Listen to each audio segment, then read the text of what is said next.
शासन निर्णय आहे.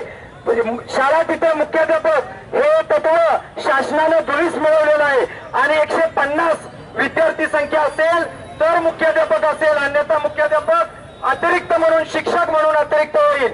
हा काळा शासन निर्णय रद्द झालाच पाहिजे. किंबहुना याच्यामध्ये प्रचंड मोठी दुरुस्ती झाली पाहिजे. 20 विद्यार्थी तुमच्या 9वी मध्ये आणि 10वी मध्ये 20 विद्यार्थी असतील तरच 3 शिक्षक मिळतील. असा अन्यायकारक काळा हा शासन निर्णय रद्द झाला पाहिजे. तातडीने संपूर्ण महाराष्ट्रामध्ये आज सर्व ठिकाणी मोर्चा या ठिकाणी चालू आहे, सर्व जिल्ह्यामध्ये. आणि याची दखल घेऊन आज मुख्यमंत्र्यांनी 11:30 वाजता या 15 मार्चच्या शासन निर्णयाच्या संदर्भामध्ये दुरुस्ती करण्यामध्ये त्या ठिकाणी मीटिंग बोलवलेले. त्या मीटिंगचं पत्र सुद्धा सकाळी निघालेलं आहे. त्याचबरोबर दुसरा जो जुनी पेन्शन योजना 1 नोव्हेंबर 2005 पूर्वी नियुक्त असणाऱ्या पण 100% अनुदान नसणाऱ्या नंतर 100% अनुदान आलेल्या या सर्व बांधवांना जुनी पेन्शन योजना लागू झालीच पाहिजे. या मंत्रालयात असलेले जे सर्व सचिव सहसचिव कर्मचारी यांनी आपल्या सर्वांचा फायदा घेतला, आंदोलनाचा फायदा घेतला आणि त्यांनी 1 नोव्हेंबर 2005 पूर्वी जाहिरात आहे आणि नंतर पदभरती आहे अशांना त्यांनी शासन निर्णय करून घेतला आणि आपल्याला वाऱ्यावर सोडलं. एवढंच नव्हे तर 1 नोव्हेंबर 2005 नंतरच्या लोकांना 50% पेन्शन देण्याचं मान्य केलेलं होतं समितीच्या पुढं, तरी सुद्धा त्यानंतर त्यांनी शासन निर्णय आज तागायत काढलेला नाही. त्यामुळं या सर्व जुन्या पेन्शनच्या संदर्भामध्ये त्याचबरोबर सर्वात महत्वाचा आज जो भेडसावणारा प्रश्न आहे तो पवित्र पोर्टलचा नुसता खेळकोंडोबा करून शासनानं ठेवलेला आहे. 2017 पासून पवित्र पोर्टल भरती नाही आणि आता विधानसभेची निवडणूक तोंडावर आलेली आहे, आचारसंहिता 20 तारखेला लागणार आहे, तरी सुद्धा अजून पवित्र पोर्टलचं कोणतंही काम त्यांनी केलेलं नाही. फक्त विदाउट इंटरव्ह्यूच्या शासनाच्या भरत्या त्यांनी केल्या आणि आपल्या खासगी प्राथमिक माध्यमिक उच्च माध्यमिकच्या आणि सिनियर कॉलेजच्या कोणत्याच भरत्या आपल्या केलेल्या नाहीत.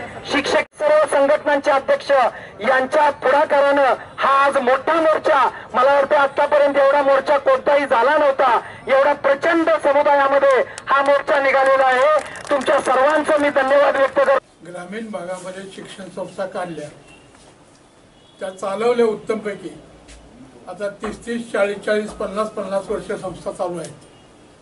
तर ह्याच वेळी 2 वर्षामध्ये गव्हर्नमेंटला काहीतरी वेळ लागल्यासारखे झाले आणि त्यांनी आमच्या पायावर पाय ठेवायचा प्रयत्न केला आहे सारखा. त्यांनी पहिली गोष्ट अशी केली की 2002 साली संबंध वेतनेतर अनुदान बंद करून टाकलं. वेतनेतर अनुदान बंद केलेलं ज्यावेळेला 12 साली 2012 साली आम्ही पृथ्वीराज चव्हाण बाबा मुख्यमंत्री असताना आम्ही त्यांना भेटलो, त्यांना ही सगळी हकीकत सांगितली आणि मग त्यांनी पुन्हा अनुदान सुरू केलं. पण ते 12% ऐवजी ते 5% सुरू केलं. ते 5% सुद्धा आम्हाला मिळत नाही. आम्हाला त्यातलाही एक तृतीयांश देतात आणि तेवढ्यावरून आम्हाला भागवा म्हणतात. ते 2008ला हा ते 2008 दादांच्या संस्थेत किती पद रिक्त आहेत साहेब? 60 पद रिक्त आहेत. मग विद्यार्थ्यांना शिकवायचं कसं हा प्रश्न निर्माण झालेला आहे. त्यामुळे अशा अनेक आमच्या 16 मागण्या आहेत, तर त्या शासनाला आपण पाठवाव्या आणि त्याच्यावर तातडीने कार्यवाही होण्यासाठी चालूच आहे ना. पवित्र फक्त शासकीय परीक्षा फक्त झालेत, नेमणुका नाही. हायकोर्टमध्ये जेव्हा आम्ही नागपूर खंडपीठाकडे गेलो तेव्हा नागपूर खंडपीठानं पवित्र पोर्टल प्रणाली ही बेकायदेशीर ठरवली. त्यावेळेला गव्हर्नमेंटच्या वतीनं इंटरव्हेन्शन करून असं सांगण्यात आलं की पवित्र पोर्टल प्रणालीमध्ये शिक्षकांची गुणवत्ता टेट किंवा टीईजी प्रमाणे आम्ही बघू. आम्ही तुम्हाला यादी पाठवून तुमच्याकडे 1 पद रिक्त असलं तर वॅकन्सीज आहेत त्याच्या अगेन्स्ट 80% जे काही XYZ असतील त्याच्या अगेन्स्ट तुम्ही पण काही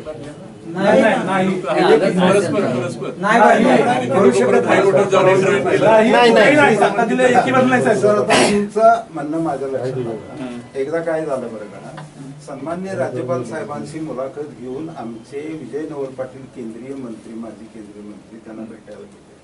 दुर्दैवानं राज्यपाल साहेबांनी गेले असं विचारलं की डोनेशन घेणारी तुम्हीच का संस्था? विजय नवल पाटील त्या ठिकाणून तिथनं उठले. तुम्ही सगळ्यांना असं हे करू नका, असं नका करू प्लीज. आम्ही फाळके भाऊनी काय सांगितलं, आम्ही सेवाभावी वृत्तीने संस्था चालवतो. आमच्या ज्या मागण्या आहेत ते विद्यार्थिनींना गुणवत्तापूर्ण शिक्षण मिळावं, 1ली ते 10वी पर्यंत मोफत आणि पूर्णपणे अनुदानित शिक्षण मिळावं, अशा प्रकारच्या आमच्या ज्या काही न्याय्य मागण्या आहेत. आता आपण जे म्हणाला का नाही, आम्ही तर शाळा कशा चालवणार, आम्ही शिक्षक भरले नाहीत, त्यांना शासनाचा पगार सर मिळत नाही. परंतु काही झालं, काहींनी कसं केलं, आता उदाहरणार्थ यांच्याकडे माझ्याकडे आम्ही 5,000वर 7,000वर जर सायन्सचा टीचरच कोण मिळत नाही, मॅथमॅटिक्सचा कोण मिळत नाही, तर आम्ही तात्पुरत्या भागातल्या लोकांना ती सोय करून नियुक्त दिल्या. साहेब, यांची शाळा आहे. नाही